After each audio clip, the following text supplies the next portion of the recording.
አላችሁበት እንደምን አላችሁልኝ እንደምን ቆያችሁኝ ያላህ ሰላም እዝነቱ ወይም ረህራህውና በረከቱ ለሁላችሁም ይሁንና በዛሬው ዕለት በርዕሴ ላይ እንደምታዩት የኢትዮ ባህር ኃይል አስመረቀ አስደንግጧቸዋል ወይም አስደንግጧል እንዲሁም አልዓሩሲና ሙሳ ሸይኹ በዚህ እና መሰል በሆኑ ጉዳዮች ላይ በአረቡ ሚዲያ ላይ ወያያሉ ወንድሜ መሐመድ አልዓሩሲ አልዓረቢያ በሚባለው የሳዑዲው ጣቢያ ነገር ግን ሁሌም የአረቦቹ ሚዲያ የተበከለው የሚያስተናግደው አጠቃላይ የግብጹን አስተሳሰብ ነው በሳዑዲዎቹ ምናልባት ያን ያህልም ልብ ተሰጥቶ ጉዳዩ ላይ ያላቸው ቀትም በጣም ዝቅ ያለ ከመሆኑ የተነሳ ግብጾቹ በደንብ የነሱን ጣቢያ ተጠቅመው በፈለጉት መልኩ እንደሚነዱት ያሳያል ይሄንንም እንዲሁ የውጭ ጉዳይ ሚኒስትር ቢሮ በእኛ በኩል የሳዑዲንም አልዓረቢያ ጣቢያ አስመልክቶ ያው የራሱን ስራ ሊሰራ ይገባል ብዬ አምናለሁኝ አንድ ወንድማችን ይህንን አልዓረቢያ ጣቢያ ላይ ያየውን ትዝብት በራሱ ኮሜዲ አይነት መልክ የሆነች አይነት ስራ ሰርቷል ያንን በሁለቱ ቪዲዮዎች መካከል እንደ ማረፊያ ወይም ደግሞ እንደ ረፍት ላሳያችሁ ወዳለሁኝ ኢንሻአላህ ተከታተሉታላችሁ በጣም ቆንጆ እውነትም መሸጋገሪያ ሆኖ ሊያገለግለን ይችላል አሁን ግን በቀጥታ የመጀመሪያው ፕሮግራም የማደርገው ወንድሜ መሐመድ አልዓሩሲ خارج الصندوق ከቦክሱ ባሻገር ወይም ከቦክሱ ወጣ ብለን እናውራ በሚል ርዕስ ከአልዓረቢያ ጣቢያ ጋር ያደረገው ውይይት በጣም ስቦኛል የኢትዮጵያ የባህር ኃይል ማስመረቅ ጋራ ተያይዞ ያስመረቀው መቼ ነው እንደገና ይሄን ጉዳይ ዛሬ ርዕስ አድርገው ማውራት ያስፈልጋቸው ለምንድነው ሚለውን አብረን የምናይበት ይሆናል ለማንኛውም አብሮ የኢትዮጵያ ጠቅላይ ሚኒስትር እንደዚሁም የውጭ ጉዳይ ሚኒስትሩ የኢትዮጵያ ፕሬዝዳንት እንደዚሁ ታዬ አጽቀሥላሴ እንዲሁም የውጭ ጉዳይ ሚኒስትሩ ክቡር ዶክተር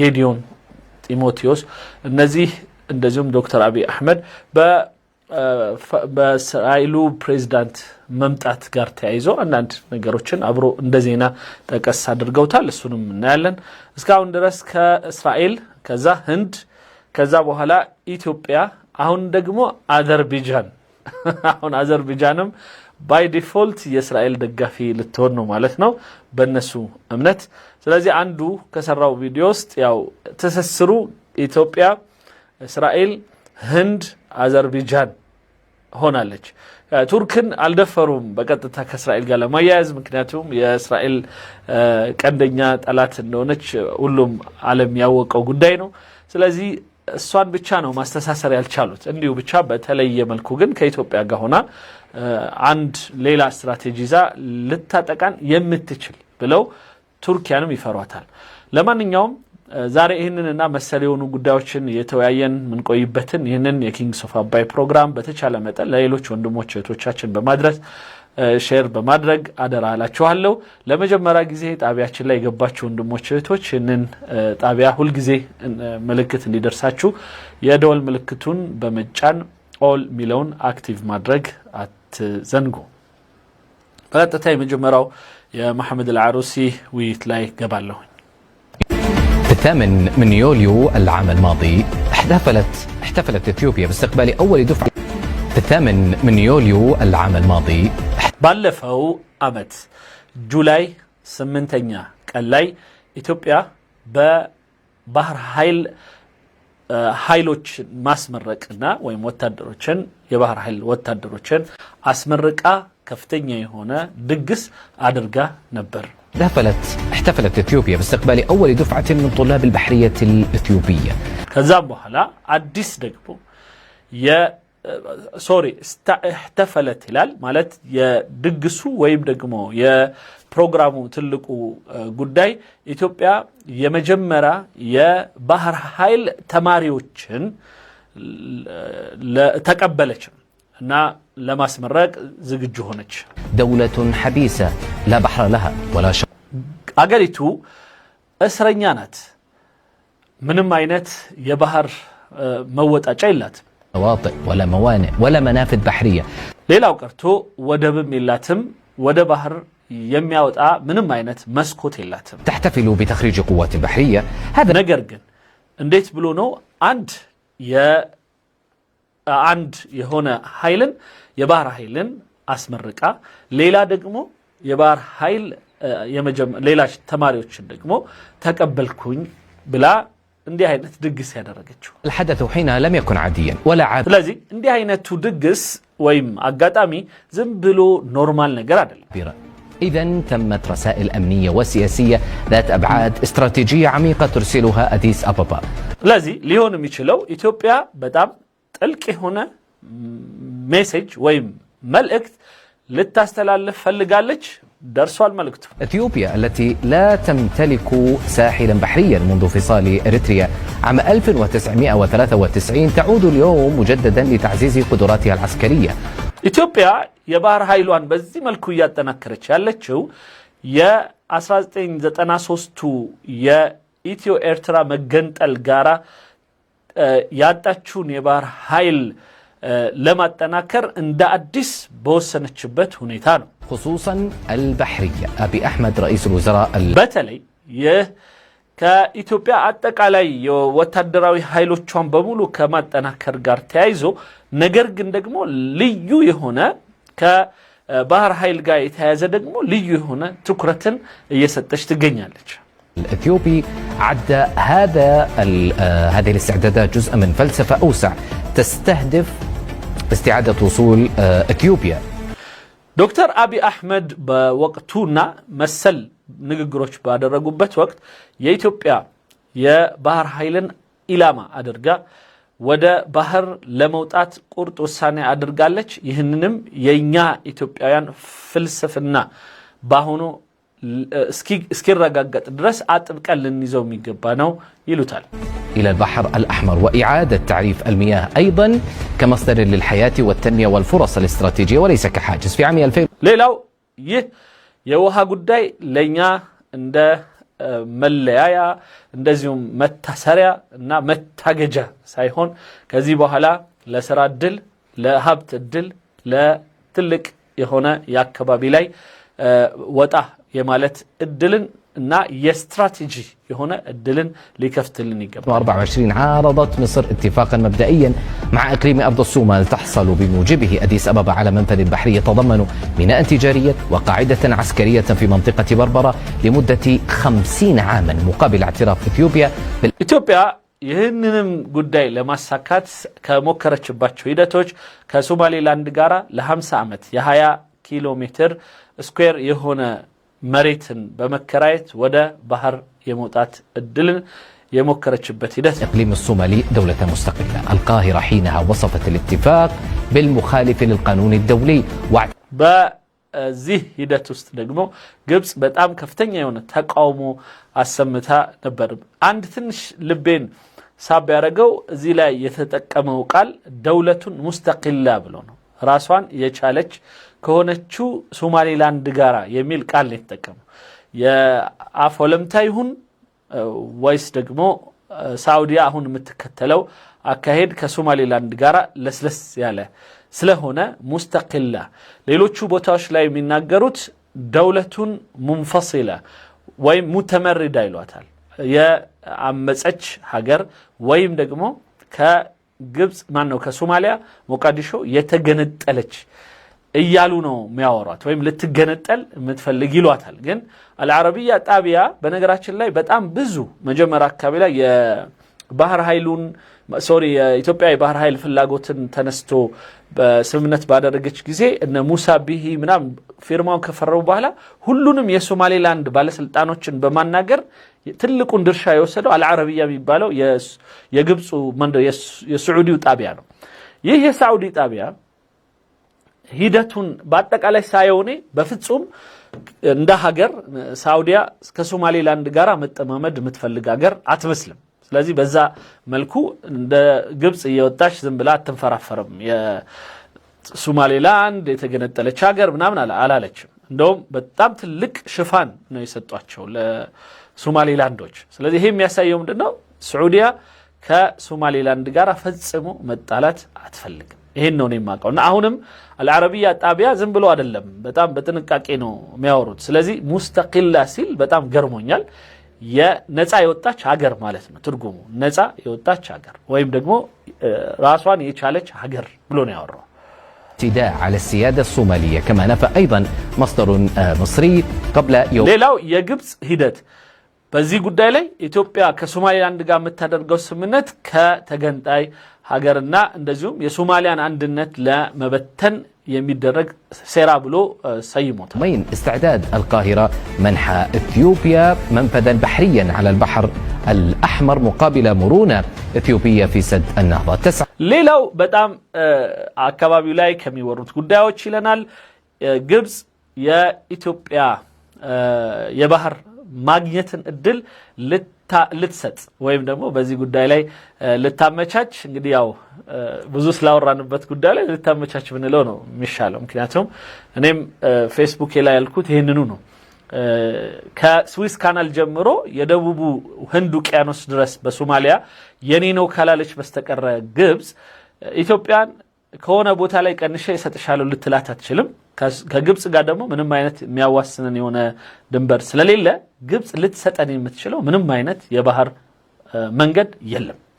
ስለዚህ ይሄንን አትኩረን እንናገር ግድ ይለናል። إذن مشاهدينا إثيوبيا لتعزيز علاقاتها بما እና ግን ምን ይላል? ይህንን ግን የማግራራት ጉዳይ የባህር በር እንድታገኝ ማድረግን ከህዳሴ ግድብ ጋር በተያያዘ ኢትዮጵያ አቋሟን እንድታለሳለስ የሚጠይቅ የሆነ አካሄድ ነው። يضمن مصالحها. وفي هذا السياق تشهد أديس أبابا اليوم زيارة لإسحاق هرتزوغ رئيس إسرائيل التي اعترفت في ديسمبر. ሌላው የእስራኤል ፕሬዝዳንት ደግሞ ከኢትዮጵያው ፕሬዝዳንት ጋር ተገናኝተዋል። ያ ማለት እስራኤሎች ኢትዮጵያን ጎብኝተዋል ነው። الماضي بأرض الصومال الإقليم الانفصالي بالصومال. እንግዲህ ሆን ተብሎ ያው ይህች እስራኤል ማለት ደግሞ እንዳትረሱ በቀደም ከተገንጣይዋ ይላታል፣ እዚህ ጋር ደግሞ ኢንፍሳሊያ ይላታል። ከሶማሊያዋ የተገነጠለችው የሆነችውን ሀገር እውቅና የሰጠው የሆነው ሀገር ፕሬዝዳንት ነው። والمجاور لإثيوبيا وسط إدانات عربية وإسلامية واسع وقتها. ይህ ሶማሊላንድ ማለት ደግሞ ለኢትዮጵያ በጣም ጎረቤት የሆነች ሀገር እና ይህንን ደግሞ የእስራኤል እውቅና መስጠትን ተከትሎ የሙስሊሙም የአረቡም ሀገር ተቃውሞ አሰምቷል ይለናል።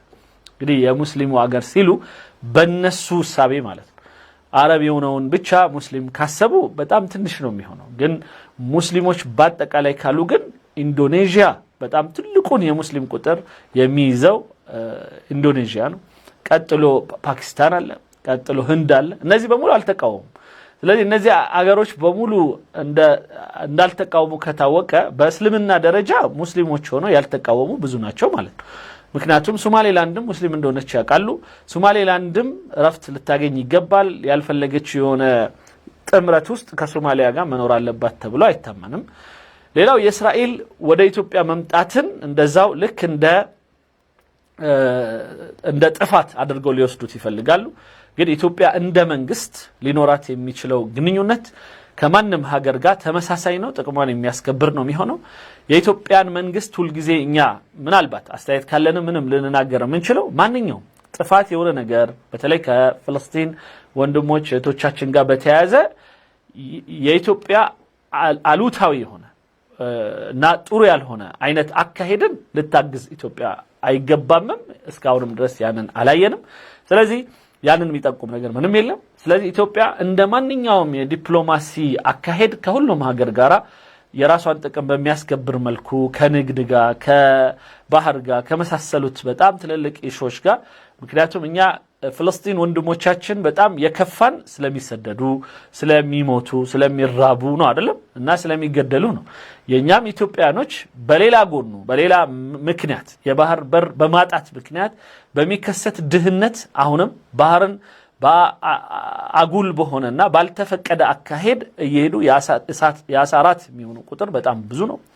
የረሃብ ጥቃት ብዙ የሚደርስባቸው ምክንያቱም ብዙዎች የድህነት ጉዳይ ነው ይዟቸው ምናልባትም እስከ መገዳደል ደረጃ ራሱ የሚደርሱት ብዙ ጊዜ አንዳንዴ ባላመኑት ጉዳይ ውስጥ ሁሉ ለሌሎች ተገዥ ሆነው ምናልባትም መንግስት ጥለን ሀብት እናገኛለን የሚልም አንዳንዴ የሀብት ጥያቄም ያለበት የሆነ አካሄድ የሚሄዱት ድህነት ነው። ስለዚህ ድህነት ጦርነትን ያመጣል፣ ድህነት ስደትን ያመጣል፣ ድህነት ረሃብን ያመጣል፣ ድህነት መጠላላትን መገፋፋትን ያመጣል፣ ድህነት ብዙ ነገር። ስለዚህ ሌላ ቦታ ላይ ምናልባት በብዙ ቁጥር ሊሆን ይችላል ወይም አነስ ያለ ወይም መካከለኛ ቁጥር ጉዳት እንደደረሰ ስናይ እንደምናዝነው ለራሳችንም ዞር ብለን እኛስ ብለን ራሳችንን መጠየቅ አለብን። ብዙ ስደተኞች አሉብን፣ ብዙ ረሃብተኞች አሉብን፣ ብዙ እርስ በርስ እየተገዳደለ የሚያልቅ ህዝብ አለብን። ስለዚህ ይህንን ከመታደግ አኳያ ኢትዮጵያ በምታደርገው የዲፕሎማሲ አካሄድ ለማዳን የሚሰራ ስራ በሙሉ ከመንግስት የሚጠበቅና ትክክለኛም አካሄድ ነው። ስለዚህ በቁንጽል ብቻ አይተን ለምሳሌ ከእስራኤል ጋር ብቻ ግንኙነት ፈጠረ በሚለው ብቻ አቧራ ማስነሳቱ ልክ ነው ብለን አናምንም። ለማንኛውም ወደ ራሱ ሂደት ደግሞ ስንሄድ السؤال الآن ما الذي تتحضر له إثيوبيا وعن أي ساحل تستعد له وما هي ኢትዮጵያ አሁን ላይ ሁሉንም ግራ አጋብታለች። እዚህ ጋር የባህር ኃይል ታስመርቃለች፣ እንደገና አዲስ ተማሪዎች ትቀበላለች፣ ታሰለጥናለች። በዚህ ጋር የእስራኤልን ፕሬዝዳንት ትቀበላለች። በዛ ጋር እንደዚሁም ከሶማሌላንድ ጋር ስምምነት ታደርጋለች። ከሞቃዲሾ ጋር በአንቃራ በኩል ከቱርኪያ ግንኙነት ታደርጋለች። ከህንድ ጋር በቃ ከፈረንሳይ አንድ የባህር መርከብ ልትወስድ ትስማማለች። ከሩሲያ ጋርም እንደዛው የሩሲያ አሰልጣኞች አሏት። ሌላም ይሄ ሁሉ ነገሮች በጣም ግራ አጋብቷቸዋል። ስለዚህ ምን ይላሉ? የት ነው ደግሞ አሁን እሳቤዋ ኢትዮጵያ የየትኛውን ወደብ የየትኛውን የባህር መወጣጫ ነው አሁን ደግሞ ልትቆናጠጥ እየሄደች ያለችው ይላል ጥያቄ። السائل السياسية والأمنية التي ترسلها أديس أبابا ولمن؟ ሌላው ምን አይነት መልእክት ነው ኢትዮጵያ ከዚህ ከባህሩ አካባቢ ልትልክ ያሰበችው ለማንስ ነው? نناقش هذا الموضوع مع ضيوفي من القاهرة المستشار في الأمن القومي والعلاقات الدولية اللواء محمد عبد الواحد ومن ዛሬ ጀነራል ይለዋል፣ ሌላ ጊዜ ሌላ ስም ይሰጡታል። ሊዋእ መሐመድ የተባለው ይህ በጣም እንግዲህ በኢትዮጵያ ጉዳይ ላይ ብዙ ክፋትን እየሰራ ከሶማሌ ከዛያድ ባሬው ጦርነት ጊዜ ገና በወጣትነቱ ኢቨን እስከ መሳተፍ ድረስ የነበረው ትልቅ የሆነ ጀነራል ነው። በአሁኑ ሰዓት በአማካሪነት በደህንነቱ ዙሪያ ይሰራል። የመጀመሪያው ተመካካሪ ወይም ተወያይ እሱ ነው። أديس أبابا محمد العروسي العضو في البرلمان الإثيوبي الفيدرالي ومستشار وزارة المياه والطاقة، مرحبا بكم. ሌላው ወንድሜ መሐመድ አልዓሩሲ የፓርላማው አባልና የኢትዮጵያ ውሃና ኢነርጂ ሚኒስትር አማካሪ ናቸው። معي دعني أبدأ مع السيد محمد العروسي من الصومال، عفوا من إثيوبيا. يعني ከሶማሊያ የሆነው ካለ በኋላ አስተካክለዋል። ከኢትዮጵያ መሐመድ አልዓሩሲ بس لجمر إثيوبيا عفوا الحديث كثير عن الصومال والارتباط يعني بمسألة أرض الصومال وما إلى ذلك، لكن በነገራችን ላይ ይህ ልጅ በአክሰንቱ ሳይው ሳውዲያዊ ይመስላል።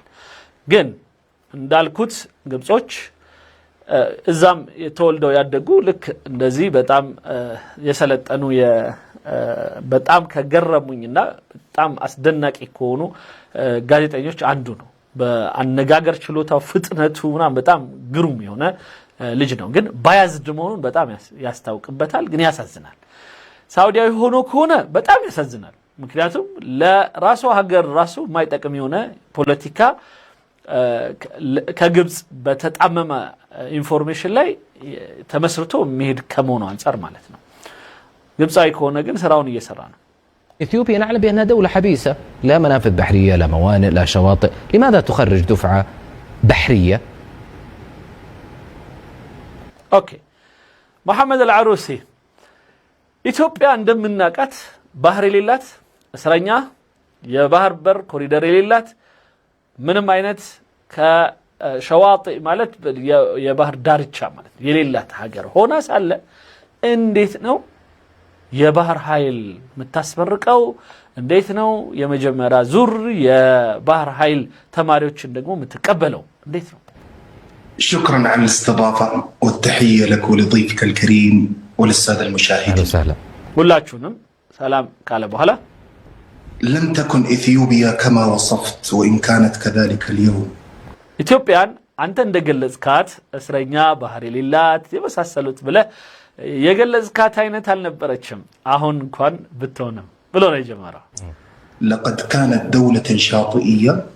ኢትዮጵያ የባህር ኃይል የነበራት ወይም የባህር በር የነበራት ሀገር ናት። وهي اليوم بتخريجها هذه الدفعة تعيد تشكيل هذه القوات البحرية. ስለዚህ አሁን ላይ እነዚህን የባህር ኃይል ተማሪዎችን በማስመረቋ እንደ አዲስ የባህር ኃይሏን ማስመለስ ጀምራለች ማለት ይቻላል። ضمن فلسفة أوسع وأبعد مما ذكرها فخامة رئيس الوزراء الدكتور أبي أحمد. ዶክተር አብይ አህመድ ከገለጸው ባሻገር በተግባር የተገለጸ ያለ ብዙ ሰፊ ነገር ልንረዳበት የምንችል ተግባር ነው ማለት ነው። وهي تأمين الغذاء والدواء الإثيوبي. አንደኛና የመጀመሪያው የኢትዮጵያን የምግብ የመድኃኒት በአጠቃላይ የወጪ ገቢዋን ጉዳይ የማስከበር እና ደህንነቱን የማስጠበቅ ሂደት እየሰራች ነው ማለት ነው። ولا يمكن أن تكون إثيوبيا رهينة للمتقلبات السياسية. ኢትዮጵያ በዚህ አካባቢ ለሚገለባበት ፖለቲካ እጇን የሰጠች የሆነችና በዛ ላይ የተንተራሰች ነገ ምን ሊፈጠር ይችላል ኢትዮጵያ ላይ ያ የሚፈጠረው ነገር አፌክት የሚያደርጋት ማለት ነው። በአጠቃላይ ለተገለባባጭ ፖለቲካ ተጽዕኖ አዳሪ የሆነችና ለዛ እጅ የሰጠች ሀገር ሆና መቀመጥን አትሻም። والمتغيرات الإقليمية የአካባቢ መለዋወጥ رهينة بيد الغير خاصة في ظل تصاعد ونمو العملاق الإثيوبي الذي لا يمكن لأي قوة تجاهلها. تعزيز በተለይ ኢትዮጵያ የእድገት መጠኗ ማንም ሰው ችላ ሊለው በማይችል መጠን በከፍተኛ ሁኔታ እያደገና እየጣረች ያለች ሀገርን እንደዚህ እስረኛ አድርጎ ምንም አይነት ደግሞ የሚወጣና የሚገባውን ሀብቷን በሌላ እጅ ላይ እንደ መያዣ የተያዘ የሚመስል በሆነ መልኩ ልትቀጥል አትችልም። سيد محمد يعني أنا لا أريد كلام إنشائي أريد كلام زيغا من يلوال وندمي محمد العروسي أنا እንደዚህ ማለት በጣም የሚያምሩ ኢንሻኢ ማለት በአረብኛ ልቦለድ የሚመስል በጣም ቆንጆ ንግግር እሱን መስማት አይደለም ምሻው ይለዋል። እንደዚህ አይባልም ነውር ነው። أنا لا أريد كلام إنشائي لا يقال أبدا إلا من شخص غبي سفيه يرى في عرض وطرح إثيوبيا إنشاء فهو الذي ينشئ እንደዚህ አይነቱ ኢትዮጵያ ላይ ያለው አመለካከት የደበዘዘ እንደዚሁም ደግሞ በሌላ ፖለቲካ የተመታ ሰው ካልሆነ በስተቀር እንደዚህ ሊል አይችልም በፍጹም። ይሄን ነው ምላቸው። አንድ የሳዑዲ ጋዜጠኛ መሐመድ አልዓሩሲን የሚያክል ሰው የሚጠቅሳቸው ነገሮች ትልቅ ቁም ነገር ሆነው ሳለ እንዲህ አይነት ልቦለድ ነገር እንድታወራልኝ ሳይሆን መፈልገው ይለዋል። كلام صريح واضح ومباشر ግልጽ የሆነ ምንም ጥርጥር የሌለው እንዲህ ፊት ለፊት የሆነ ንግግርን ነው መፈልገው። أنتم دولة حبيسة لا እናንተ እስረኛ ሀገር ናችሁ። وجود لأي شاطئ أو بحر أو غيره ምንም አይነት ባህር የላችሁም፣ የባህር ዳርቻ የላችሁም፣ ምንም አይነት ኮሪደር ወደ ባህር የሚያወጣ የላችሁም። لماذا يأتي هذا الحديث من أبي أحمد عندما يقول بأن نريد أن تصل إثيوبيا إلى البحر الأحمر نستهدف استعادة الوصول الإثيوبي؟ ماذا يعني استعادة الوصول الإثيوبي؟ هل معناته احتلال لبلدان مجاورة؟ هل معناته قاعدة عسكرية في أرض الصومال مقابل اعتراف إثيوبيا؟ كيف سيعود إلى البحر الأحمر؟ የኢትዮጵያ ጠቅላይ ሚኒስትር ወደ ባህር በር እንመለሳለን ከአቅማችን ወደ ባህር በር መልሶ ይመጣል እያለ ነው። ይህንን ማለቱ ምን ማለቱ ነው? የሰው ሀገር እንኖራለን ማለቱ ነው ወይስ የሶማሌላንድን እውቅና ሰጥተን ሶማሌ ላንድ በኩል እንወጣለን ነው ምንድነው የሚታሰበው انفصلت منذ 93 ኤርትራስ በተመለከተ ከ93 ጀምሮ ምንድነው ይባለው ተገንጥላለች ليس توسعا ولا اعتداء على سيادة الدول وهذا تفسير الإنشائيين الذين تقصدهم ربما ምናልባት ልቦለድ ያልከው ሊሆን የሚችለው ይህ አንተ ያልከው የኢትዮጵያ አንደኛ መስፋፋት ወይም ሌሎችን መውረርና የሌሎችን ቦታ መያዝ ፈልጋለች የሚለው ንግግር ነው በጣም ቆንጆ መልስ ነውና እኛ ግን ምን ፈልገው الذين ينشئون هذا الأمر ويفسرون المواقف الإثيوبية نحن የኢትዮጵያን አቋም በአዲስ የልቦለድ አቋም እየተረጎሙ ልክ አሁን አንተ እንዳደረከው የተለየ አቋም እንዳላት አድርገው የሚበታትኑት እነሱ ናቸው የልቦለድ ሰዎች እንጂ እኔ አይደለም نتحدث عن مطالبة إثيوبية بالوصول إلى البحر ولا የኢትዮጵያ የባህር በርን ለማግኘት ህጋዊ ሆነ አግባብን ይዛ የዓለም አቀፉ ማህበረሰብ ጎረቤቶቿን የሚሳሰሉት የምትጠይቅበት ሂደት ነው እኛ ጋር ያለው يمكن لأي حق أو لأي مطلب لا تسنده أي قوة إلا أن تكون سذاجة سياسية በኢትዮጵያ በኩል ምናልባት እንዲህ አይነት ትልቅ የሆነ ጥያቄ ደግሞ እያቀረበች ለዛ ግን ዝግጅት ያለው አይነት ኃይል የሌላት ሆና ዝም ብላ መጠየቅ አትችልም ኢትዮጵያ የባህር ኃይል እንዲኖረኝ እፈልጋለሁ ያለች የባህር ኃይል ግን ዝግጁ የሆነ ከሌላት ጥያቄዋ የውሸት ነው የሚመስለው ስለዚህ የባህር ኃይል መዘጋጀቷ የባህር ኃይል ማስመረቋም ሆነ አዲስ መቀበሏና ለማሰልጠን ዝግጅት ማድረጓ የኢትዮጵያን ወደ ባህር ኃይል የመፈለግ እውነተኝነትን የሚያሳይ ብቻ ነው የሚሆነው وبالتالي تعزيز هذه القدرات البحرية لدى الدولة الإثيوبية ስለዚህ በኢትዮጵያ በኩል እነዚህን የባህር ኃይል አቅሟን ማጠናከር بناء على الواقع وبناء على ما تحاول التفاوض به مع دول الجوار نحن ከሌሎች የጎረቤት ሀገሮች ጋር የምትስማማበትን ነገር ተጨባጭ ሁኔታዎች ግምት ውስጥ ያስገባ በቃ ኢትዮጵያ እንደምታገኝ የባህር ኃይሉን ከተወያየችባቸው ከሄደችባቸው የዲፕሎማሲያዊ ከመሳሰሉት ርቀት እርግጠኛ ሆናለች ስለዚህ ያንን ለማድረግ ዝግጅት ላይ ናት ማለት ነው نحاول التفاوض مع دول الجوار ونطرح هذه الملفات ولم لم نقل دعنا نسمع وجهة النظر المصرية ስለዚህ እኛ እስካሁን ድረስም ጥያቄ ነው ያቀረብነው የተለያዩ ውይይቶች ያደረግን ነው ከተለያዩ ሀገራት ጋር የተወያየንበት ነው የሞከርን ነው ጥረት ያደረግን ነው دعنا نسمع وجهة النظر المصرية مع اللواء محمد عبد الواحد يعني እስኪ ሊዋእ መሐመድ አብዱል ሐሚድ ደግሞ ወይም ሊዋእ ማለት ከጀነራሉ ደግሞ ግብጻዊ እስኪ የሱን ሐሳብ ደግሞ እንስማ يقول بأن السيد العروسي يعني يقول بأنه من السذاجة السياسية أن نناقش لماذا تريد إثيوبيا أن يكون لها منفذا بحريا مجمرة محمد العروسي ليلاو قرتو የኢትዮጵያ የባህር ኃይል እንዴት ሊኖራት ይገባል እንዴት የባህር በር ሊኖራት ይገባል ብሎ ራሱ መወያየት ጅልነት ነው ወይ ሞኝነት ነው ያለ ነው والسؤال المهم والجوهري هل يحق لإثيوبيا دوليا وقانونيا وهي دولة حبيسة أن يكون لها منفذ بحري على البحر الأحمر ኢትዮጵያ የባህር በር ሊኖራት ይገባል በህግ በዓለም አቀፉ ማህበረሰብ ስምምነት መሰረት እሱን እናያለን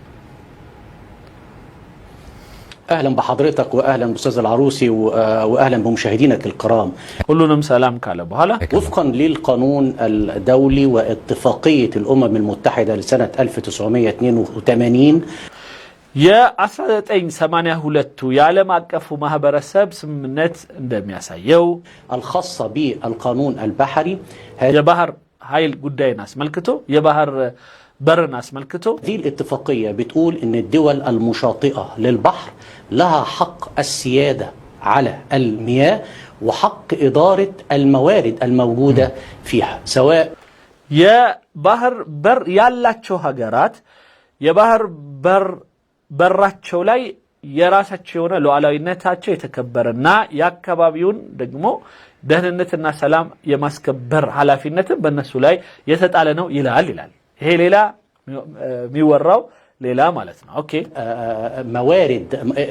موارد ملاحية ሌላው ከዚሁ ጋር ተያይዞ ከመሳፈሪያነት እንደዛው የመጠቀም መብታቸው አለ። سواء غاز سواء نفط سواء ሌላው እዛ ውስጥ የውሃ ውስጥ ያለ ደግሞ ሀብት ከባህሩ ጋር በተያያዘ በራሳቸው ድንበር ላይ ማለት ነው ማዕድን አለ عسى ليلوتشم نقول اسماك سواء ما تحت الأرض من موارد معدنية يبقى لها حق السيادة الكاملة عليها ولا يجوز. لذي النزيه بمولو يراسة شوي هنا لو على النت يالبت يونا قدينو مالتنا لأي دولة غير مشاطئة أن تتدخل أو أن تشارك في حق السيادة. إذا حق لذي ين لو على النت ما نم ليلا هجر لقفت شو أي جبام يميل هجال حق السيادة في البحر الأحمر مكفول لمصر والسودان وإريتريا وجيبوتي. سلازي يهي بحر بر يكعي بحر بر لجبس لسودان لجيبوتي لإرترا لسومالي نو مالتنا لسعودي لأردن والصومال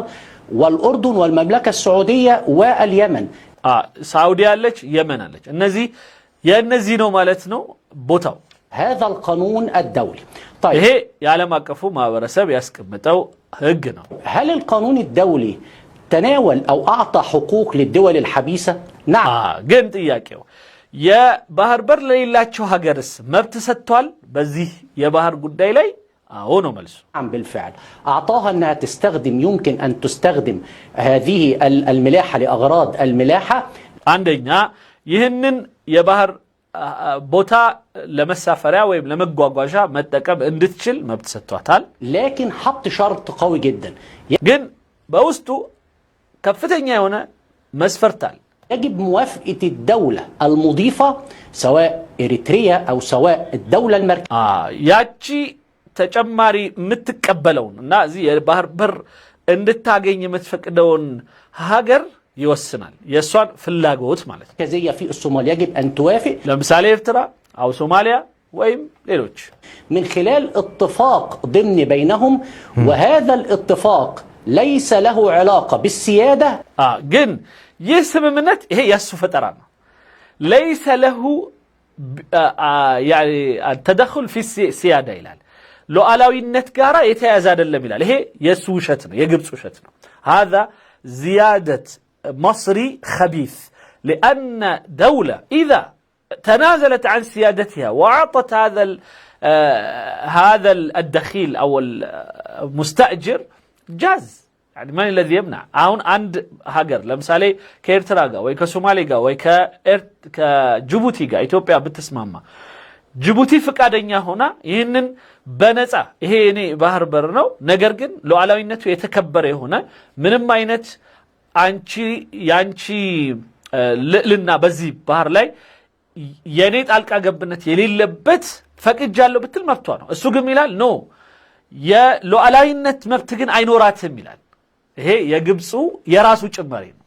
هذه زيادة خبيثة مصرية ما أنزل الله بها من سلطان ولا قانون دولي ولا يعني قانون بشري يذكر هذا لأن إذا تنازلت بنفسها جاز ذلك ما نمسو انكوانين أرلم إهين كيسين كأني كيسين اندفلك اندتادرقو ستتشهلو بيل عند سو يقبا يوتا اندفلك كستوالو انت تقبلو عند سو بيلو انكوان مبتونو انكوان من دزي عينات تلالك يونو قداوش مالتنو سلازي እንዲህ አይነቱ የግብፁ ሸፍጥ ነው እንግዲህ አንዳንዴ የመጣ የሚከረከረው أو الإدارة ولكن هو تواجد فقط لتسيير المراكب البحرية ወይም ደግሞ ያንን የወሰደችውን የባህር በር ለማስተዳደር በሚል እንደዛው ሁኔታዎች አይፈቀድላትም ይላል ይሄ ውሸት ነው ለምሳሌ ኢትዮጵያ የበርበራን ራሷ ናት የምታስተዳድረው የጦር ኃይል ነው ገና ያልተፈቀደላት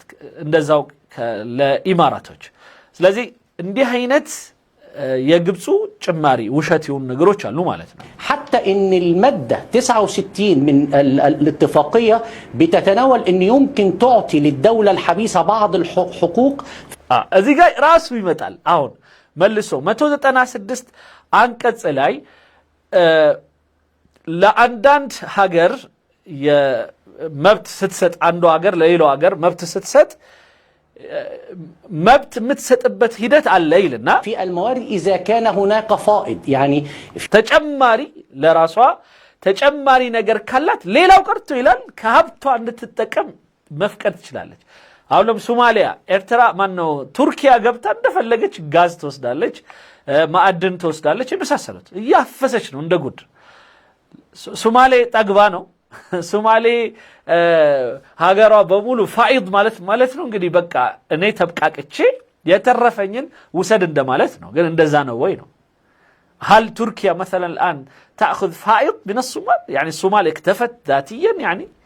إذن هذا هو المصري العقل السخيف الذي يريد أن يستخف بعقول الناس. يسوتشن أيمرو يناك يهونا بتأم كلاكيل النت يتملابت يهونا الناس سوتشن لما ججال يمين مكر يهونا تنتنام بلوت. على سبيل المثال إذا كانت تريد صيد الأسماك فإذا كان هناك فائض ولكن من لمثالي يا أسا مرت بتفلق يهونا شاجر متى سلازي ترف كالاتنا وسجي بلا كفكدتش لا تهم مبتوانو يلنا طيب واضح اتفاقية واضح لكن لا أو بمولو بس منت يميد الرجل ليس لها حق في السيادة أو حق في استغلال الموارد الموجودة. القانون الدولي واضح تماما ممتاز. نجر جريلا أهونم يا سمر بتال يهجن لذات شاجر مولو يهونا نسعنت يالبتنا لو على النت يتكبربت يبهر برجن مستأتات شلم يلان. وماذا إذا اتفقت وتنازلت عن سيادتها يعني الدولة التي تعطي فهو يكذب يعني فهي تستطيع أن تعطي هي هون وشتنا إثيوبيا لمثالي كسومالي لاند قادر رجتش سمنت الزاوست من علبت إثيوبيا يبهر بر ينزعي هون هيا كيلومتر سكوير لاي لهم سأمت نزعي هون ነፃ የሆነ ማለት ምን ማንም ሰው ጣልቃ የማይገባበት የሆነ ስምምነት አድርጋ ነበር። ስምምነቱን የተቃወሙት ከሶማሌላንድ ጋር በመሆኑ ነው እንጂ ስምምነቱ ከኤርትራ ጋር ቢሆን ከጅቡቲ ጋር ቢሆን ከሞቃዲሾ ከሶማሊያ ጋር ቢሆን ተቃውሞ አይኖረውም ማለት ነው። የሚነጋገሩበት ጉዳይ ስለ ባህር ኃይል እዚህ ጋር እንዴት ታመጭብናለሽ ሶማሌን ነው ምናልባት ሊጠምዷት የሚችሉት ወይም ኤርትራን ወይም የመሳሰሉት ህጋዊ የሆነች ሀገር እንዴት ለሌላ ሀገር እንደዚህ አይነት እድል ተሰጫለሽ ብለው ከሷ ጋር ነው ሊነጋገሩ የሚችሉት እንጂ ኢትዮጵያ ጋር አይደለም። بالتالي ما تفعله السوبيا ده بينشئ مشاكل كبيرة جدا. ስለዚህ ኢትዮጵያ የምታደርገው ነገር ግን ብዙ ችግር ሊፈጥር የሚችል ነው። مشاكل مع إريتريا لأنه ከኤርትራ ጋር ችግር ሊፈጥር ይችላል። يزيد مخاوف إريتريا من عملية عسكرية ምክንያቱም ከኤርትራ ጋር ወደ ጦርነት ሊያስገባ የሚችል ሂደት ነው የሚጀመረው። بيزيد مخاوف الحكومة المركزية في الصومال እንደዚሁም ሶማሌ ደግሞ የማዕከላዊ መንግስትን ፍርሃት የሚያስነሳ ነው የሚሆነው ከሶማሌላንድ ጋር መስማማት ስለሚሆን من واضح سيادة اللواء በቃ ግልጽ ነው በቃ ግልጽ ነው وقتي لا يسمح بالمزيد إذا سمحت. ጥያቄ ምንድነው ጊዜ አይፈቅድልኝም ከዚህ በላይ እንድታወራ አንዴ ወደ محمد يعني انتقل الى أديس أبابا الى السيد محمد العروسي. استمعت لهذا الحديث القانوني في القانون الدولي بالمواد الدول التي يحق لها ይሄንን የዓለም አቀፍ ህግ አንቀጽ እየተጠቀሰ ምን ያለ እንግዲህ ተብራርቶልሃል። تكون دول يعني شاطئية. ما هو موقف اثيوبيا من هذا الحديث بعدما سمعت كلاما قانونيا دوليا؟ لا ይሄ ህጋዊ ሆነ የዓለም አቀፍ የሆነ ነገርን በህግ መልኩ ከተዘረዘረልህ በኋላ ኢትዮጵያ ምን አይነት አቋም ነው የሚኖራት በዚህ ጉዳይ ላይ? مواربة فيه ምንም አይነት አጠራጣሪ ያልሆነ ህጋዊ ነገር ከተጠቀሰላችሁ በኋላ نحن نحترم القانون الدولي እኛ የዓለም አቀፍ ህግን እናከብራለን። لكن نرفض التفسيرات التي تكون على هؤلاء المفسرين لهذه القوانين. ነገር ግን ይህንን ህግ እነሱ በፈለጉት መልኩ የሚተረጉሙትን ትርጉም ግን አንቀበለው። በጣም ደስ የሚል አባባል። የዓለም አቀፍ ህግ ሌላ ሀገር ጋር በሚደረገው ስምምነት እስከ ሉዓላዊነት መፍቀድ ከሰጠ መብቱ ነው። ነገር ግን ይሄ ሰው ይላል አይ ሉዓላዊነትን አይፈቅድም ይላል። ይሄ ያባቱ ወይም ከኪሱ ያወጣው ተፍሲር ነው። ስለዚህ ይሄንን ተፍሲር ወይም ትርጉም አንቀበልም። በጣም አሪፍ። كيف يعني يعني كيف؟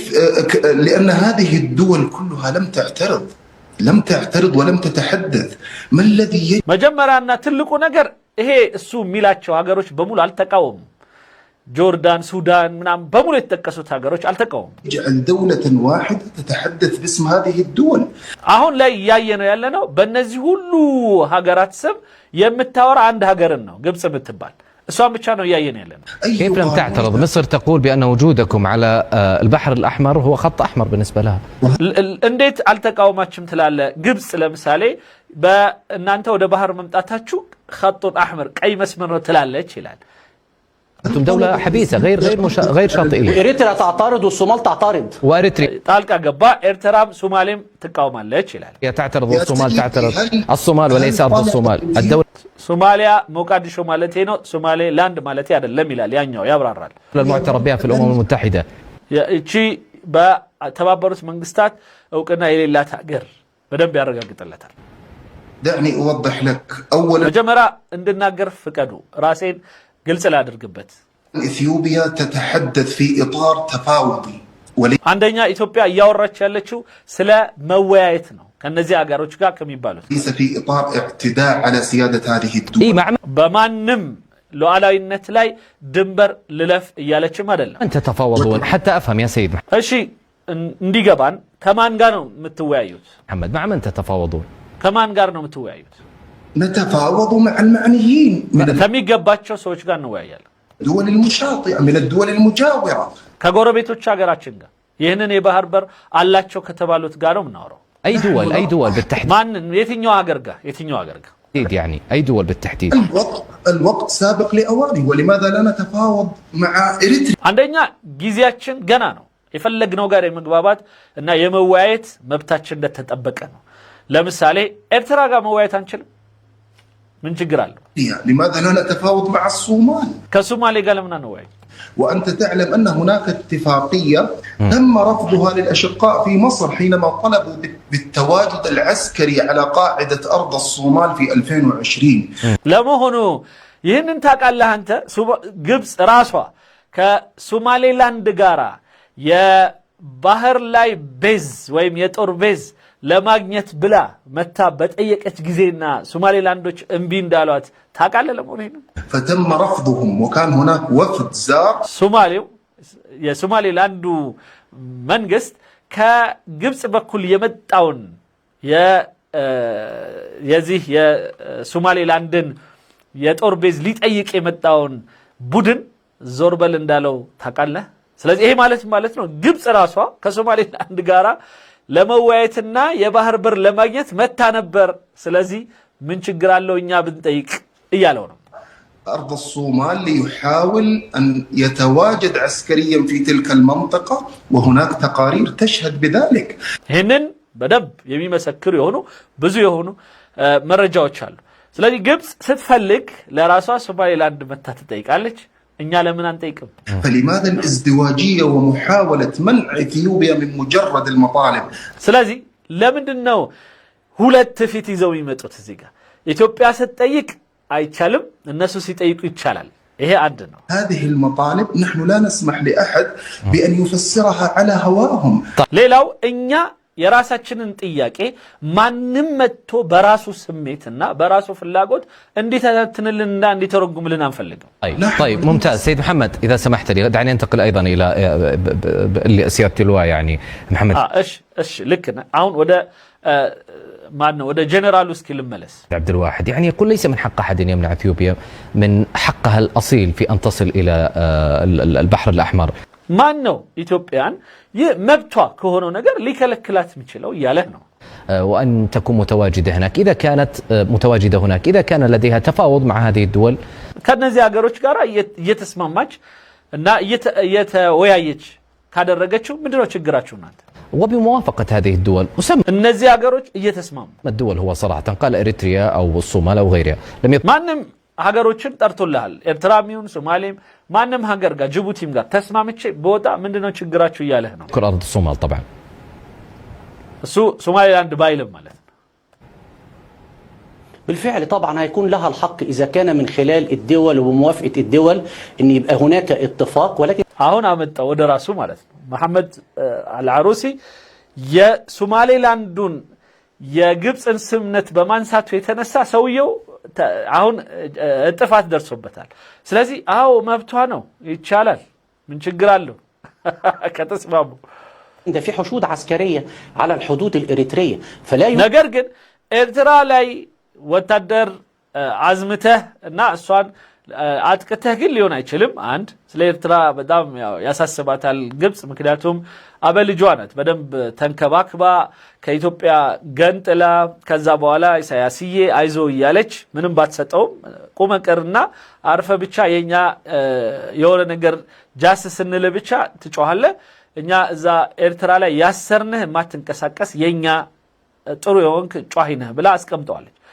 ጃስ ስትለው ብቻ ነው የሚመጣብን እና ስለዚህ ኤርትራ ይያለ ነው يوجد تفاوض مع إريتريا في حشود عسكرية في مذكرة تفاهم مع شمال الصومال እና ሌላው አንደኛ ከኤርትራ ጋራ እስካሁን በስምነት ነገር እየሄዳችሁ አይደለም። ሁለተኛ ከሶማሌላንድ ጋራ ለብቻ ስምነት አድርጋችኋል። تقديم بعض العروض السخية مثل الاعتراف بشمال الصومال مقابل أن يكون في قاعدة عسكرية وكمان قاعدة بحرية في አሁን የራሱን መልስ አልሰጠም ምክንያቱም ያምናል ማለት ነው لأنه لم يعترض معنى ذلك مصر كانت طلبت قاعدة عسكرية من سوماليلاند كأرض الصومال كسوماليلاند የባህር ላይ ቤዝ የጦር ቤዝ ጠይቃ እንደነበረ ሰጥቶ ስለዚህ ምን አለ ኢትዮጵያ እኮ እውቅና ሰታ ነው ይሄንን የምትቀበለው ግብጽ ምን ሰታ ነው አናውቅም። ስለዚህ አንድ ይሄ ነው شمال الصومال بعيدا عن الدولة المركزية. سيد الفاضل ما تفعله اثيوبيا والسلوك الاثيوبي هيقوض القانون الدولي بمعنى ስለዚህ የኢትዮጵያ አካሄድ ከምን የዓለም አቀፉን ህግ በደንብ ያላከበረ ነው። يقوض ማለት በጣም ሙሉ በሙሉ ያላከበረ አካሄድ انه هيشجع اقاليم كثيره جدا في افريقيا على الانفصال. اقليم ሌላው በአካባቢ ያሉ አንዳንድ የአፍሪካ ሀገራትን እንዲገነጠሉ የሚያበረታታም ነው። في الصومال زي جوبالاند وبونتلاند وغيرها من الاقاليم في المنطقه جنوب. إذا هناك في نزعة أقاليم كثيرة جدا تريد الانفصال وتتحدث عن حكم ذاتي تمهيدا للانفصال. هيشجع أقاليم في الصومال زي جوبالاند وبونتلاند وغيرها من الأقاليم في المنطقة جنوب. إذا هناك في نزعة انفصالية. እና ብዙ ከጁባላንድ ከሱዳን ውስጥ ደግሞ አንዳንድ ደቡብ አካባቢ ያሉ ሌሎች መገንጠል ይፈልጋሉ። ስለዚህ እነዚህን ሁሉ ሊያበረታታ የሚችል አካሄድ ነው በኢትዮጵያ በኩል እየተከደ ያለው ነው። اثنين هيشجع كل الدول الحبيسة في العالم إنها تبقى عندها مشاكل مع دول ساحلية. بقي لي ثواني. ሌላው እነዚህ የባህር በር የሌላቸው ሀገራት ከባህር በር ካላቸው ሀገራት ጋር ችግር ውስጥ እንዲገቡም የሚያበረታታ ነው የሚሆነው። يعني قليلة أختم بها مع السيد محمد العروسي أقل من 30 ثانية إذا سمحت. اوكي ትንሽ 30 ምናምን ሰከንድ አለ እሷን መልስ ጥበት مجرد افتراءات مع احترامي لضيفك الكريم هذه كلها ليست وقائع. إثيوبيا تطالب بمنفذ بحري ይህ አሁን የሰማነው ከእንግዳ በጣም ከይቅርታ ጋራ ቅጥፈቶች ብቻ ነው የሰማነው። ምንም አይነት ከኢትዮጵያ ጋራ የሚተሳሰር የሆነ ነገር አንድም ነገር አላወራም። على سجنها الجغرافي ኢትዮጵያ ከጂኦግራፊ እስረኝነቷ ለመውጣት በሰላማዊ መንገድ የምታደርገው ጥረት ብቻ ነው ተብሎ ሊወሰድ የሚገባው። الذي تعرضت له جورا هي كانت دولة ساحلية حتى ኢትዮጵያ ይህንን የባህር በር ያጣችው በበደል እና በእንደነዚህ አይነት አካሎች በተሰራ የሆነ ተንኮል ነበር። 1993 وقت انتهى ولم يلد ساحلية. وقتي انتهى. أشكرك سيد محمد العروسي. ስለዚህ በበደልና በጥፋት የተወሰደባትን ይህንን የባህር በር በሰላማዊና በትክክለኛ በምትለው መንገዶች ሁሉ የማስመለስ መብቷን የሞከረች ያለች ሀገር ናት። مقاطعة لكن لأن وقتي انتهى. شكرا أيضا لسيادة اللواء محمد. በጣም ደስ ያለኝ ይሄ ሁሉ ቅጥፈት ኢፍቲራአት የሚለው በጣም ጥሩ የሆነ ማጠቃለያ ነው። ጥሩ ነው። ይሄ ሁሉ የተጠቀስከው ስለ ጁባላንድ ስለ ምናምን ስለ ማስገንጠል መገንጠል ምናምን ጉዳይ ይሄ የግብጽ ስራ ነው እንጂ የኢትዮጵያ ስራ አይደለም። ስለዚህ ኢትዮጵያ እስካሁን በዚህ አይነት መልኩ ምንም አይነት ሀገር ውስጥ ስሟ ተነስቶ አያውቅም። ከሶማሌላንድም ጋር ስሟ የተነሳው በተራ በሆነ የንግድ ስምምነትና ሶማሌላንድን የቋሚ የራሷ መጀመሪያውን እንደ ሀገርነት ለልክ የኤርትራን እድሜ ያላትን የሆነ ከራሷን መብት አስከብራ እየኖረች ያለች የራሷ ፓስፖርት የራሷ ማንነት ያላት ሀገር ናት። ስለዚህ ሶማሌ እንኳን አልቻለችም እሷን ማስመለስ። ኢትዮጵያ እንዴት ብላ ነው ታስመልሳት?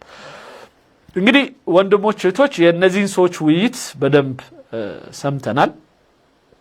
የወንድሜ ሙሳ ሼኹን እንደው ባንጨርሰው እንኳን ለዛሬ ብንጀምረው ደስ ይለኛል። ግን ከዛ በፊት አንድ ከሳዑዲያ በዚህ ጉዳይ ውስጥ እያደረገች ያለችውን ነገር አስመልክቶ እቺን አንድ እንደ ቀልድ አስመስሎ የሚያጫውተን አንድ ቪዲዮ አይቻለሁ እና እስኪ እንስማው። ደስ ብሎኛል።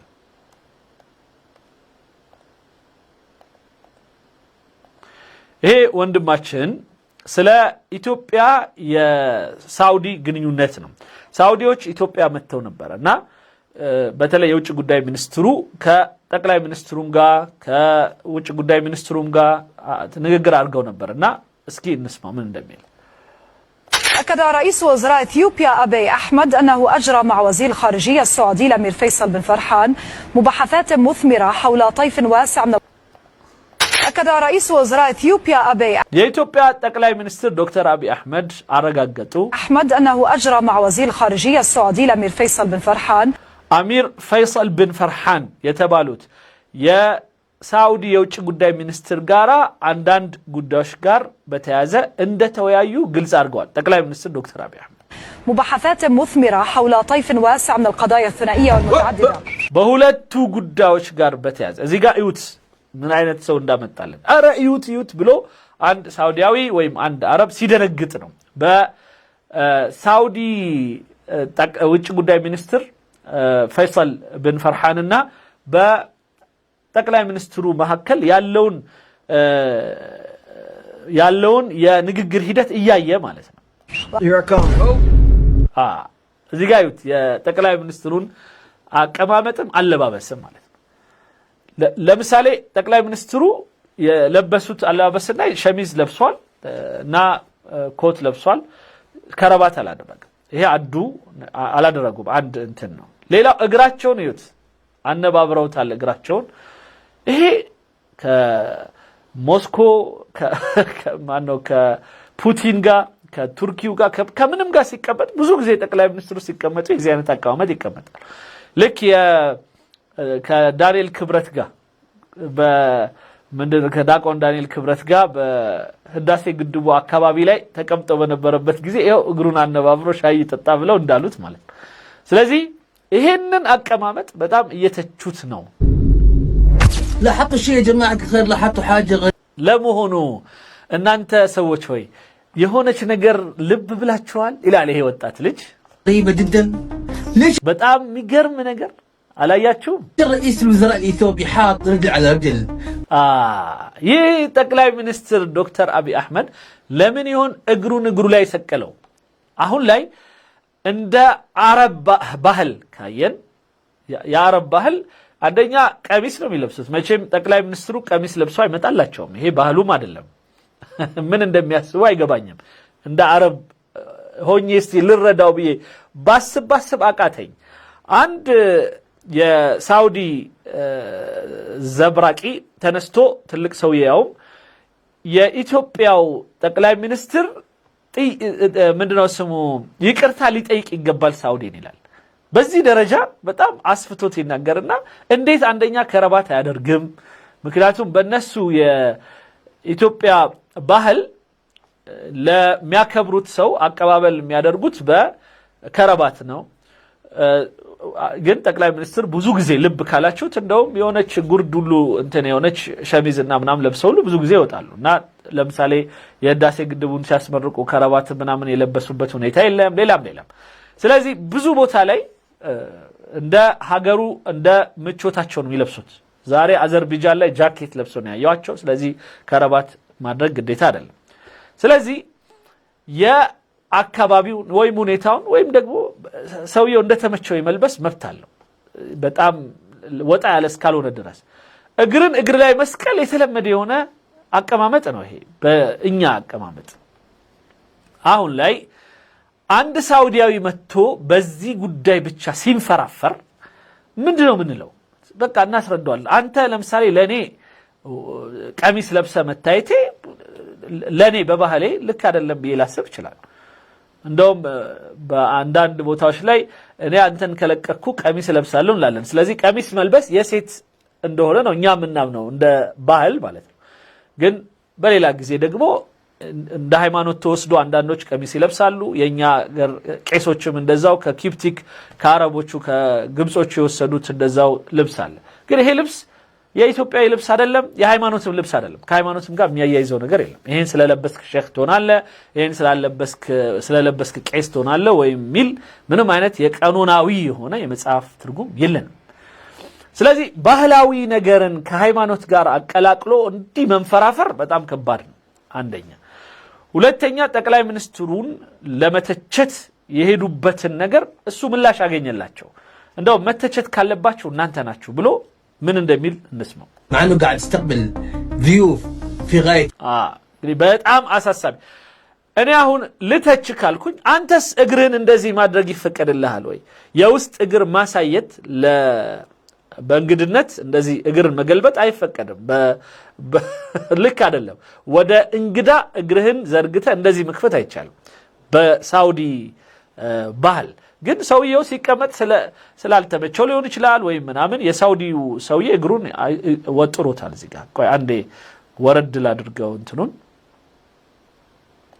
እዚህ ጋር ማለት እግሩን በደንብ እንድታዩት ብዬ ነው እንደዚህ ያመጣሁት። የዚህ ሰውዬ አቀማመጥ በዚህ በነሱ አነጋገር እግሩን ገልብጧል ማለት ነው። ልክ አይደለም ማለት ነው። ምክንያቱም እግሩን በዚህ አይነት መልኩ ገልብጦ እንዲቀመጥ ፈጽሞ ባህሉ አይፈቅድለትም ብዬ መከራከሪያ ማቅረብ ይችላል። ይሄ አንዱ ነው። وليش رئيس الوزراء الاثيوبي ما استقبل وزير؟ ሌላው ደግሞ የውጭ ጉዳይ ሚኒስትር የሳውዲው ፈይሰል ብን ፈርሃንን ለምንድነው ራሱ ጠቅላይ ሚኒስትሩ ያልተቀበለው? الخارجيه السعودي في المطار وليش ኤርፖርት ላይ የተቀበለው? ሌላው ቀርቶ ከሱ ጋር ማች የሚያደርገው የውጭ ጉዳይ ሚኒስትር ዶክተር ጌዲዮን ጢሞቴዎስ ነበር። ግን እሱ አይደለም የተቀበለው። ማን የተቀበለው? የደህንነቱ ዋና ኃላፊ የኒስ ኃላፊ ማለት ነው አምባሳደር ሪድዋን ናቸው የተቀበሉት።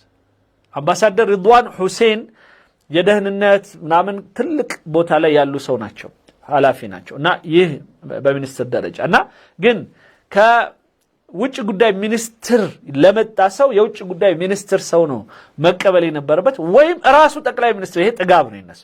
ጠቅላይ ሚኒስትሩ ራሱ ለመጥቶ አልተቀበለኝም ይላሉ። ጠቅላይ ሚኒስትር ዶክተር አብይ አህመድ ወደ ሳውዲ ሲሄድ መሐመድ ብን ሰልማን ራሱ ኤርፖርት መጥቶ የተቀበለበት አጋጣሚ አላቅም። ነኝ የምታውቁ ከሆነ ንገሩኝ። ቢሮ ሄዶ ተቀብሎ አናግሮት ያውቃል፣ አይቻለሁኝ። ግን እዛ ኤርፖርት ላይ ግን መጥቶ የተቀበለው ሌላ ሰው ነው። ኢቭን ጠቅላይ ሚኒስትር ዶክተር አብይ አህመድ በመሐመድ ብን ሰልማን ደረጃም አይደለም፣ እንደውም በአባቱ ደረጃ ነው ጠቅላይ ሚኒስትሩ።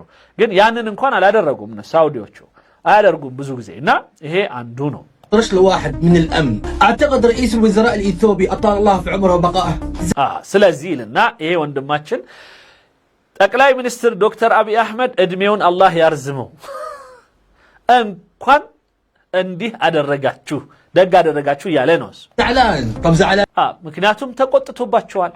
ለምንድን ነው የሚቆጣባችሁ ሳውዲዎች ሆይ? من شو يا جماعه الخير اللي صار يا جماعه الخير انه قناه العربيه وقناه الحدث اللي هي ይህ قناه العربيه የሚባል الحدث የሚባል ጣቢያችሁ የናንተ ነው ይላል። اثنين قنوات سعوديه እነዚህ የሳውዲ ጣቢያዎች ሆነው ሲያበቁ طلعوا كذبه ይህንን ውሸት ስታራግቡ የነበራችሁ ናቸው።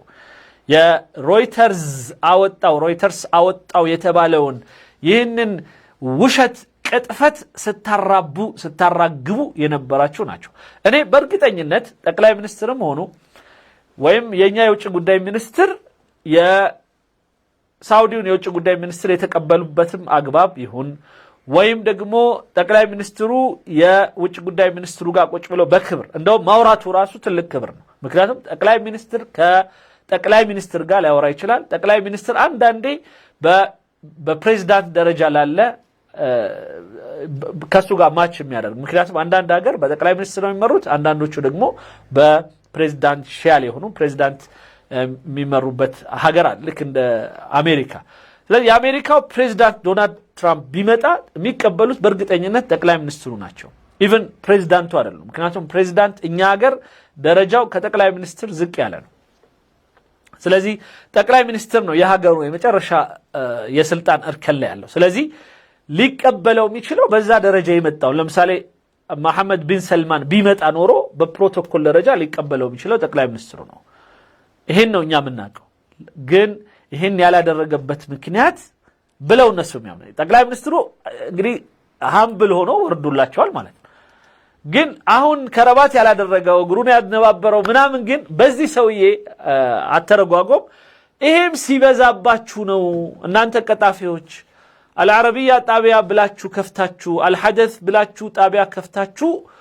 ኢትዮጵያ ላይ የምታወሩትን ቅጥፈት ረሳችሁት ወይ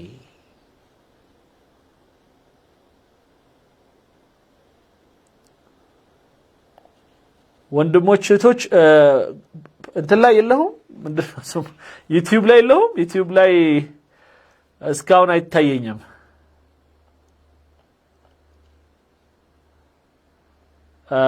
ሶሪ ቼክ ማድረግ አለብኝ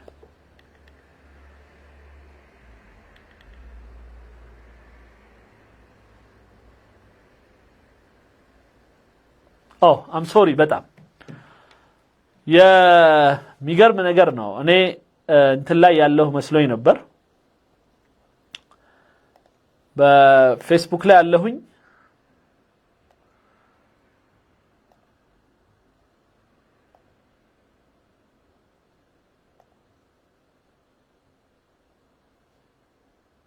ምንድነው የተፈጠረው አላቀም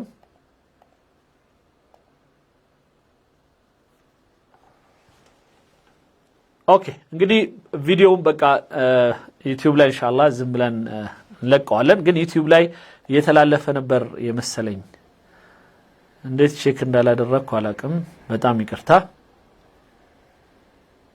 قالوا إن هناك معسكرات إثيوبية إماراتية في أراضي إثيوبية لتدريب الدعم السريع طبعا ስለዚህ በአጠቃላይ እዚሁ ላይ ልጨርሰውና የኢትዮጵያ የአሶሳ አካባቢ ላይ የልዩ ኃይሉ የሱዳን ማሰልጠኛ ቦታ አለ ብላችሁ ከሮይተርስ ጋር አብራችሁ ስታራግቡ የነበራችሁ ናችሁ ስለዚህ እንደ ኢትዮጵያ በዚህ ተግባራችሁ ተቆጥታባችኋለች ማለት ነው هذه كذبة وفرية وكل الناس عارفين هي كذبة مختلقة ስለዚህ አይነቱን ውሸት ቅጥፈት እና አልባሌ ነገር ስታራቡ የነበራችሁ ከቦኑ አንፃር ይሄ አቀባበል እንደውም ሲያንሳችሁ ነው አይነት ነው ያላችሁ ያለው ለማንኛውም ወንድሞች እህቶች አሁን ለዛሬ ያለኝ ፕሮግራምን እዚህ ላይ መግታት ግድል ይለኝ ነው ምክንያቱም for some reason የዩቲዩብ ላይ ያየውት አይደለም ይሄንን ፕሮግራም በጣም ይገርም ነሻጣ ውስጥ ነበርኩ ማለት ነው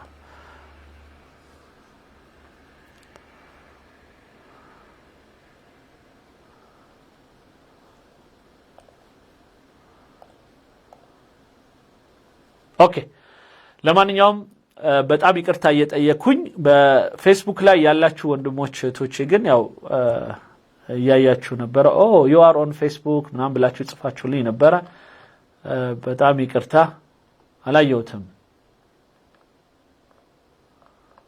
ኦኬ ሶሪ እንግዲህ የሆነች የቴክኒክ ችግር ተፈጥራለች በጣም ይቅርታ ጠይቃለሁኝ ዩቲዩብ ላይ ግን ትንሽ ገባብዬ ይቅርታ በጠይቅ ደስ ላይ ነበር ግን እድሉን እንዳላሳልፈው ምናልባትም ብለቅ ነው የሚሻለው ኢንሻአላህ ቪዲዮ ራሱ ዛሬ የሰማችሁትን ዝም ብዬ ለነሱ ለቅላችኋለሁ በተረፈ ወንድሞች እህቶች የሙሳ ሼኹን ፕሮግራም አሁንም ወደ ነገ ላስተላለፍ ግድ ይለኛል ጥያቄ ሐሳብ አስተያየት ካለ በዚሁ ላይ በፌስቡክ ላይ ገባችሁ ወንድሞች እህቶች ብቻ ላስተናግድ ይሄን ይመስላል። بعض الناس بعد ما عرفت اثيوبيا دخلت السعوديه غلط عليها بالغلط الكبير هذا. ስለዚህ በኢትዮጵያ በኩል የዚህ አይነት ስተት በኢማራት በእንደናው ሰው በሮይተርስ በተወራው ዘገባ المشهد العربيያም ተከትሎ ኢትዮጵያ ላይ ባልተጣራ ወሬ ባደረጋችሁት ዘገባ لك እንደዚህ ማለት ነው يعني هي مجرد يعني ترهات بالنسبه الى اثيوبيا سمعتنوال የሮይተርስ ወሬ ታዲያ ውሸት ነው ያልክ ነው ናምን ብሎ ልክ እንደ ቁርአን ላይ እንደተወራ ነገር አስመስሎ ሲዘግብ ነው ይሄ አልዓረቢያ ጣቢያ ላይ በልስ ሲሰጠው የነበረው ማለት ነው ኦኬ ወንድሞች እህቶች ሐሳቦቻችሁን እንስማ ሄሎ ሄሎ السلام عليكم ورحمة الله وبركاته كل عام وانت بخير أستاذ جمال وعليكم السلام ورحمة الله وبركاته በጣም ሶሪ ያው ዩቲዩብ ላይ ዛሬ ሳንገባ የገባው መስሎኝ ነበር ዩቲዩብ ላይ ገረመኝና ምንድነው የተፈጠረው ብዬ ጀስት ፌስቡክ ላይ ላይፍ አይሃለው ዩቲዩብ ላይ የለህም ከዛ እዚህ ኮንቲኒው ላድርግ ብዬ ያዳመጥኩ ነበርና اول شيء كيفك انت كل شيء ሁላችሁ ደህና ናችሁ ወይ አልহামዱሊላህ ሰላም ነህ الحمد لله استاذ جمال عند 5 دقيقه ስጠኝ ሌላው ሰው ብታስገባው ከዛ እደውላለሁ ተመልሼ ወይ ትደውልልኛለህ ይቻላል ቴሌፎን ስለገባብኝ ኦኬ ወንድሞች እህቶች እንግዲህ በጣም ይቅርታ ዛሬ ዩቲዩብ ላይ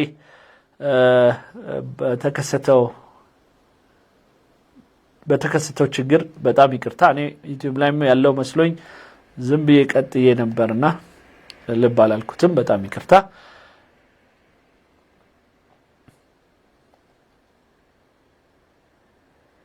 መደወል ትችላላችሁ ከፌስቡክ ላይ የምትጠቀሙ ወንድሞች እህቶቻችን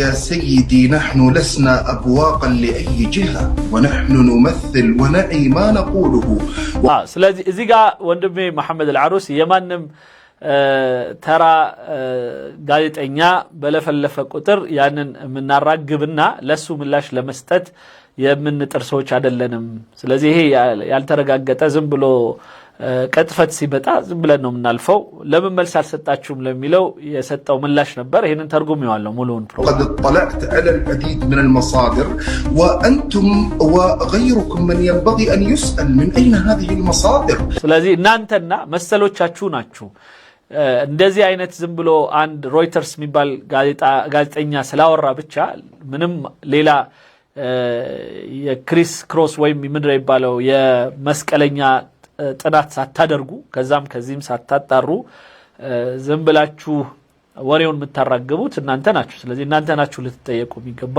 የነበር سمعت يا جماعه الرجال البرلماني قاعد يسال قناه العربيه انتم ስለዚህ ይሄ ፓርላሙ ነው ሰውዬ በደንብ መልስ ሰጥቷችሁ يتم ابعادها اثراء حرب ሌላው ቀርቶ የሮይተርስ የዚህ አይነቱን ቅጥፈት ሊያራባ የቻለበት ምክንያት በኢትዮጵያ በትግራይ ጉዳይ የጦርነቱ ህግ ማስከበር ሂደት ውስጥ ሮይተርስ በሰራው ጥፋት ከዚህ ሀገር በመባረሩ የተነሳ ያው በቀል አይነት ሂደትን ሄዶ ነው የሚለው እንግዲህ ሌላ ደዋይ አይታየኝም ምናልባት ያው እንዳልኩት ኦኬ ናስር መልሶ ደውሏል እሱን እናስተናግደውና ኢንሻአላህ ፕሮግራማችን ማለቂያ ይሆናል ሄሎ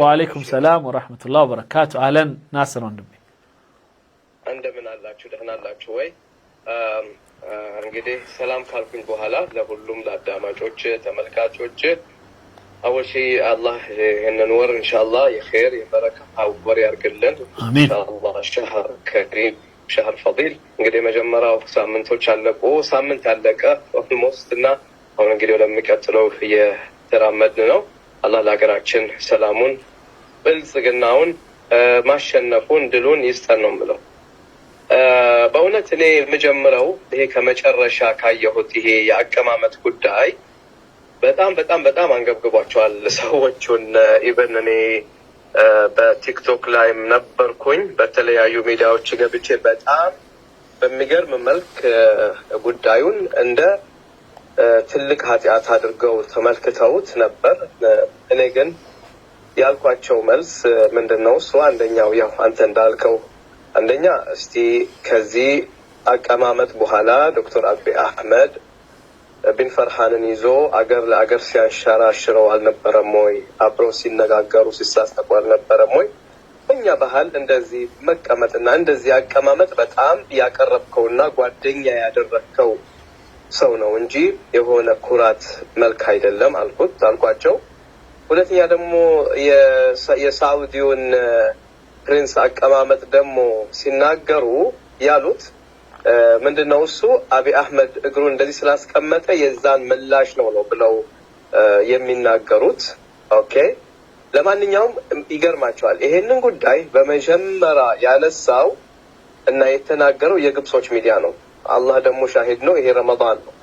በመጀመሪያ ጊዜ የተናገረችው የግብጽ ሚዲያ ናት። ይሄንን ነገር በጣም አድርገው ኤግዛጉሬት አድርገው ያወጡትና ሳዑዲዎች እንዲንቀሳቀሱና እንዲናገሩበት ያደረጉት ማለት ነው። እና ያልኳቸው እስቲ ምን ነበር አውትፑቱ የኢጅቲማው አውትፑት ወይንም ይሄ ውጭ ጉዳይ ሚኒስቴር መምጣቱና የዶክተር አብይ አህመድ ጋር ግንኙነቱ ኢትዮጵያ መጥቶ መነጋገሩ ስለሱ አውትፑት ሳትናገሩ ስለሱ አውትፑት ትንታኔ ሳትናገሩ የሁለትዮሽን አገር እንግዲህ ግንኙነትን የሚያንጸባርቁትን ነገር ትታችሁ ዝም ብላችሁ የሆነ ያልሆነ ተረት መናገር ራሱ ይሄ እንትን ማለት ነው። ያኔ በጣም የመውደቅና አይ ይሄ እኮ የኛ የፕሪንስ አለ ሳዑድ ምልክት ነው አሉ። እኔ የምላችሁ እኛ ጋር ሰው ማን ቀድሰል الناس يعني ሰውን እንትን አንለውም ስራውን ነው የምናከብረው። ይሄ ደግሞ የኛ መሪያችን ነው በማለት በዛ ደምድሜዋለሁ ማለት ነው። አሁን አዲስ ትሬንድ ደግሞ የመጣው ምንድነው? እሱ ጀማል ዓለምን ለሁለት ከፋፍለዋታል ግብጾች። አዲስ ፊልም የመጣው ምንድነው? እሱ محور الشر እና محور الخير ብለው አድርገዋል። ይሄም ደግሞ ያደረጉት ያው ሳውዲ አረቢያን፣ ግብጽን፣ ቱርኪን፣ ፓኪስታንን እንደ አንድ ጎን አድርገው ሱዳንንም ጨምረውባት ማለት ነው። ሌላው ጎን ደግሞ የሸር ጎንዮሽ ማናቸው? ኢትዮጵያ፣ እስራኤል፣ ዩናይትድ አረብ ኤማራት፣ ህንድ ብለው እንግዲህ ስብስብ አድርገዋል ማለት ነው። ይሄ እንግዲህ ያው የእስራኤል መንግስትን መምጣትን አስመልክቶ በዛ ትንታኔ ያወጡት ሀተቶች አሉ። ይሄ ሁሉ እንግዲህ ግብጽ የምታደርገው ምንድነው? እሱ ሰዎችን ወይንም አገሮችን ማጋጨት፣ የኢትዮጵያና የሳውዲ አረቢያን ሪሌሽንን የማበላሸት አዚፍ አሁን ያለው ጦርነት እስልምናና ክርስትና እንዳለ በማድረግ ያንን ነው እንግዲህ እየሰሩበት ያሉት ሴራ። በእንደዚህ መልኩ ነው እንግዲህ ያየናቸው ያሉት ማለት ነው። አሁን አንድ ማለት ያለብን አሁን ይሄ ስለ ኢትዮጵያ እነዚህ ዳዕመ ሰሪያን ካምፕ ሰራች ያለችው ያሉትን ሲናገሩ ምንድነው? ህዳሴ ግድብ አጠገብ ነው እንግዲህ ኢማጂን። ይሄ ማንኛውም ሰው ትንሽ እንኳን ምንም የፖለቲካ ትንታኔ ያሌለው ሰው መመለስ የሚችለው ቃላት እንዴት ነው? ይሄ ህዳሴ ያው የአገር ኩራት የሆነበት ስንት ችግር ውጣ ውረድ ያለበት ፕሮጀክት አጠገብ እንዴት ነው እሱ ኢትዮጵያ ወጣ እንደዚህ አይነት ፕሮጀክት የምታደርገው ወይንም እንደዚህ አይነት የጦርነት ሜዳ የምታደርገው ወይንም መለማመጃ የምታደርገው? ይሄ ማለት እንግዲህ ያው ግብጽንና ሱዳንን መጋበዝ ማለት ነው።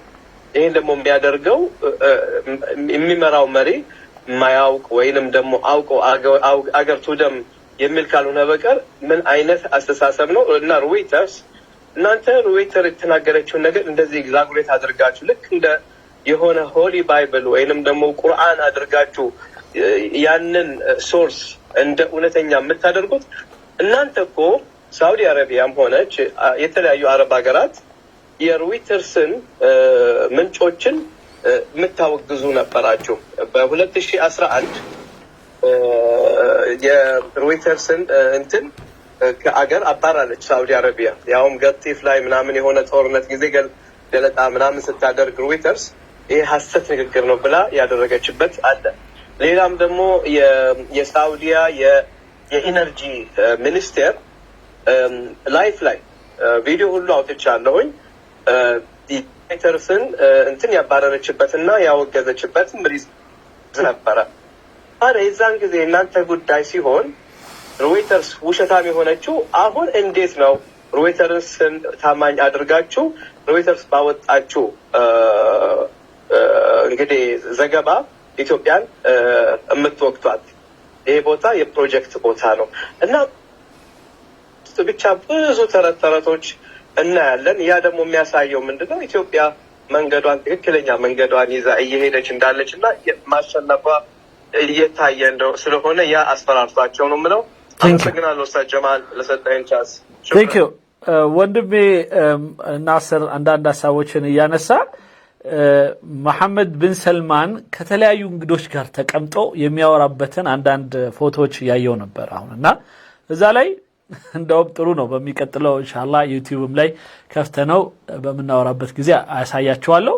መሐመድ ቢን ሰልማን ራሱ እግሩን አነባብሮ ቁጭ ብሏል። ከፈረንሳዩ ፕሬዚዳንት ማክሮን ጋር እንደዛ ተቀምጧል ሌላም ቦታ ላይ።